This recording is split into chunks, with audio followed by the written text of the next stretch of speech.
Namaste, namaste, Grand Rising family. Um, well, I haven't posted in a while. I was in California for a little few minutes, and then I decided California too expensive to just sit around in unless you got like a lot of money in the bank. If you're not just making money, California is not a good spot to do camper van because everything is super high, super high. Everything. If you smoke, you're gonna pay damn near $10 for a pack, $20 for 2 packs. Gas, man, it started. If you lucky, you'll find it somewhere for like $2.99. Normally it's $3.50 and up, or $3.20 and up around that area. So I came back into Arizona. Luckily, I ran into somebody inboxed me, and it was someone I hadn't seen since like 81, 82 when we were kids. And she still recognized me from all the way from back then in Tennessee. So I came back to Arizona to van life closer to her and just see what's going on with her and everything. But I'm down here by Tucson, Arizona right now. I can't lie, man. Hey, I like Tucson area. There's a lot of BLM land down here. Like the area I'm in right now, I'm on BLM land, meaning you can stay 14 days free. You can just park and stay there free. I'm like 20 minutes outside Tucson, and the closest gas station is about 2 minutes away. McDonald's, which I don't eat that shit, but it's a McDonald's like 5 minutes away, and then to get to like Dollar General or a store like that, it's about another 7 minutes or something like that. It's enough stuff to be able to sustain if you need to go to a store for anything. I've been sitting here like probably about 4 days. But what's so crazy is BML land that, download the app, free camping. And it'll show you what areas that you can park free, and it shows you what areas that is BLM land. And you can pull it up and investigate it before you even try to even just start looking for it. For those that are looking to stay on BLM land. I'm not talking about Black Lives Matter. If you are a camper, you should know what BLM land is. Yeah, but where I'm at right now, it's like 4 spots within 2 minutes of each other.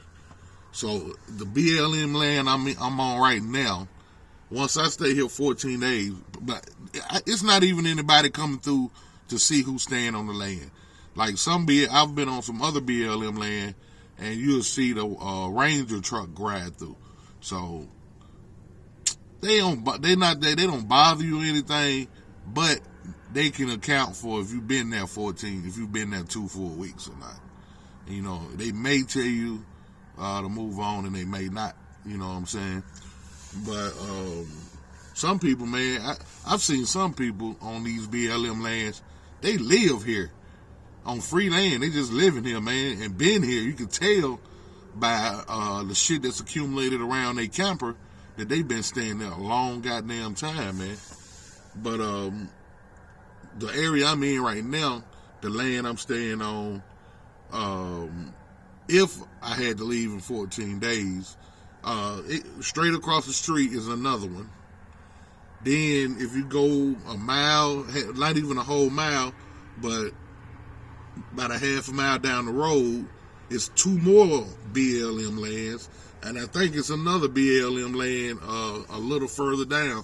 So like you can just move from side to this one, to that one, to the other one over there, then you can just rotate these around every 14 days if it became an issue that you have to move off that land. But other than that, man, I'm just sitting around enjoying nature, meditating, watching movies sometime. I very rarely. I brought a TV, man. I very rarely need even touch the TV. I got a big ass TV in here for no reason. But yeah, it's a lot of and I'm right off the highway, so like my internet connection is like, well, I don't have the internet, but my cell phone connection is it's like full to the max. So I can use my hotspot if I need to for Wi-Fi, or I don't have any kind of problems using my phone for whatever reason. But yeah, man, I've been really enjoying myself, man. I'm loving this van life. I can't lie, man. The only thing I can see myself doing is making improvements on my van, or purchasing another van, or half a school bus or something bigger that I can stand up and move around in a lot more. Other than that, I kind of like the way my van is set up too, because it forces me to get out in nature. It forces me to get out under the sun. It forces me, because you can't just sit in this van in the daytime. Not in Arizona. They don't have wintertime the way Tennessee and other places out east that I've lived, and the areas I come from. But out this way, the sun does not play games, man. It comes up every day. Now, after 12 at night, it cools down enough where you can sleep comfortably. And normally you won't even need a fan or anything. Just open the fan vent and crack a window, and that little bit of air will flow through just enough to keep it right. You know what I'm saying? Sometimes it'll get cool enough where you have to close that shit. But overall, yeah, man, it's wonderful, man. Like, I wish I'd have did this shit 20 years ago.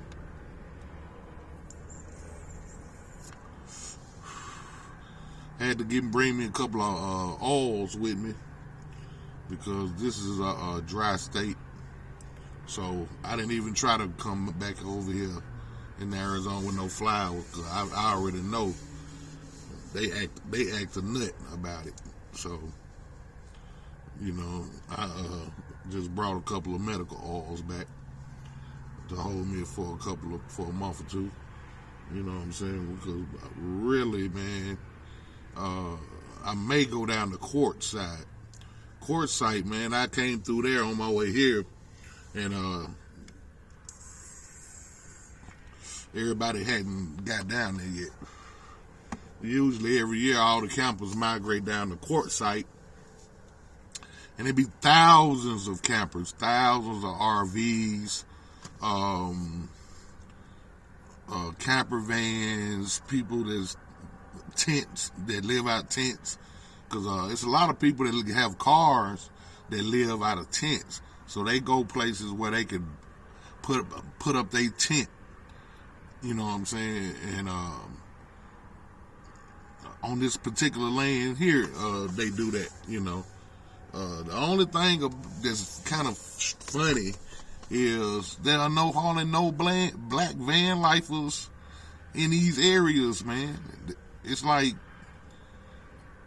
I know it's some black van lifers out here, but this BLM land, the last BLM land, where I had set up camp with an Indian friend of mine I met, and I learned a whole lot of shit about the Indian reservation, they businesses and all type of things that they really like share with each other, man. But yeah.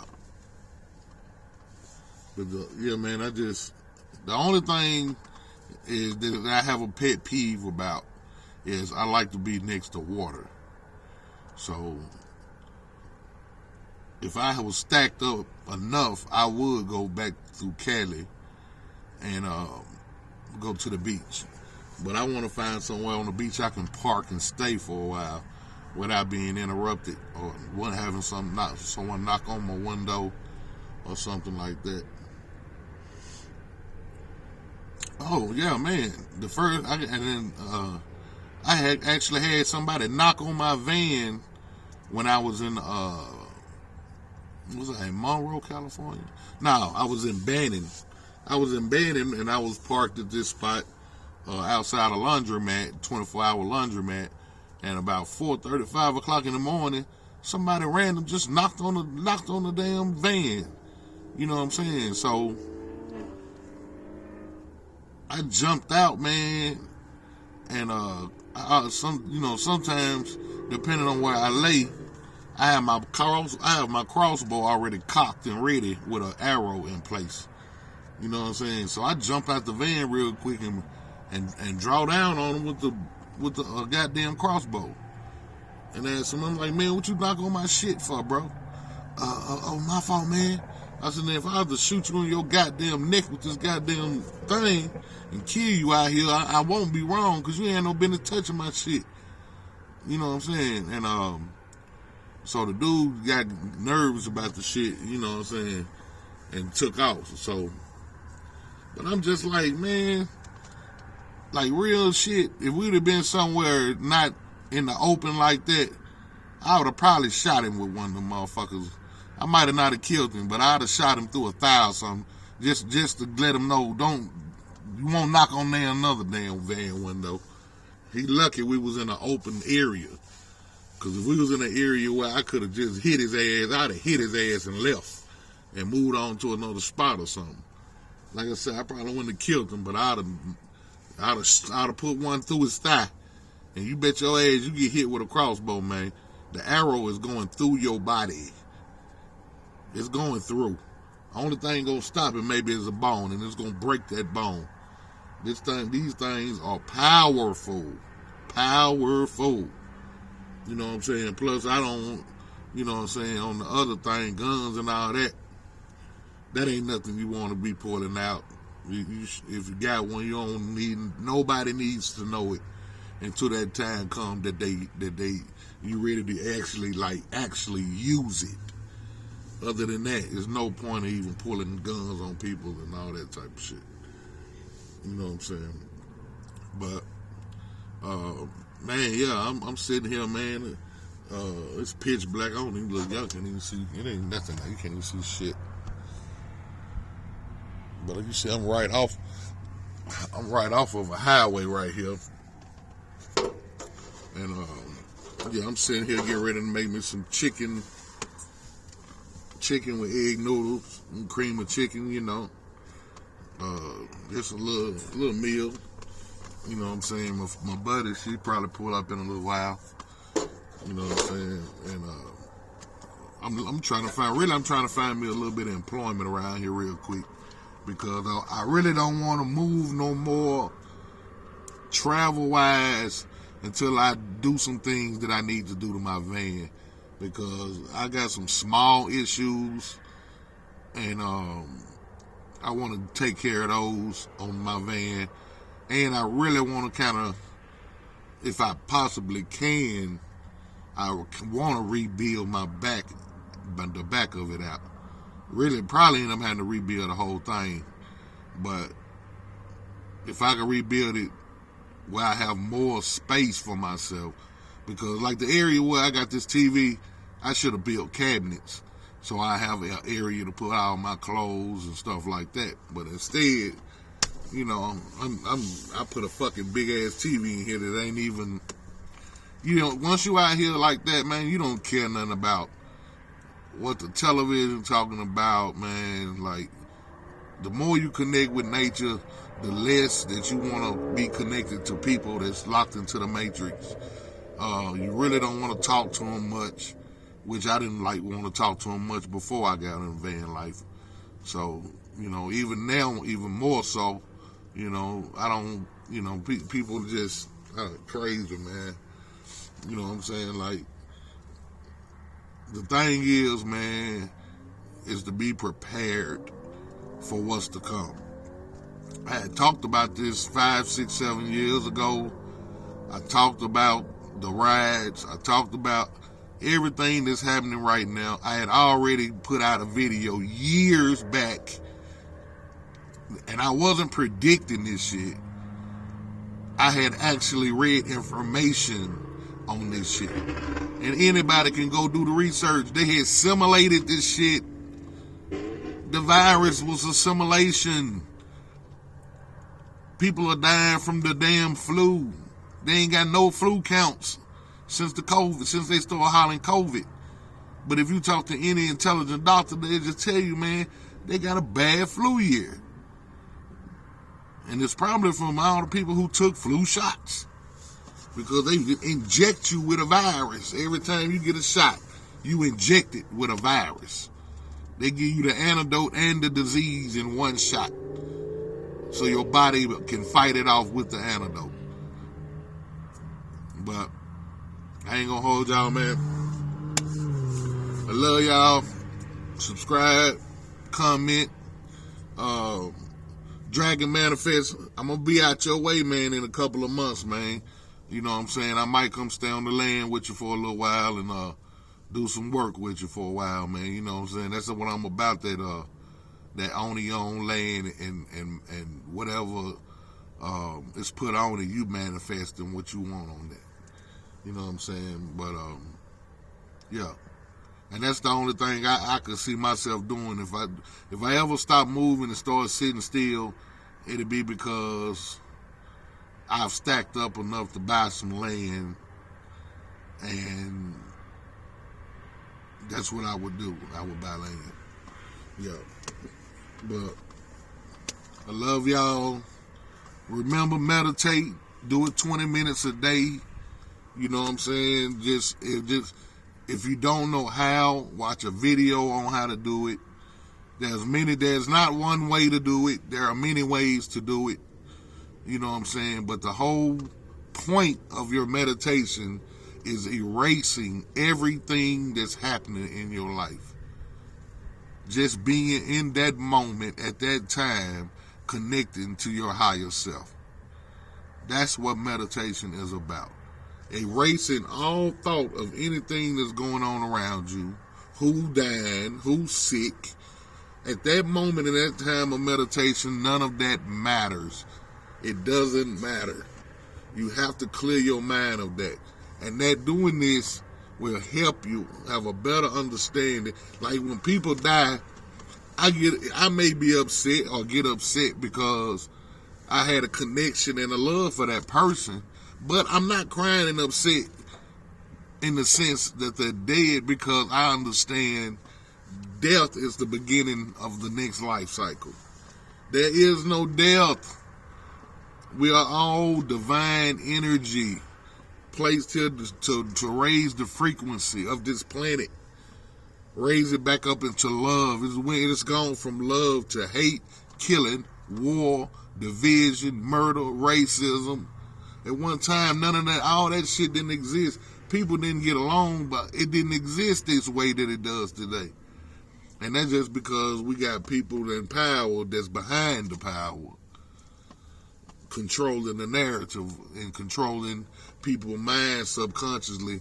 And if you don't know shit about mind science and how you subconsciously can be programmed through repetition and symbolism, then you just sleep and caught up in the shit.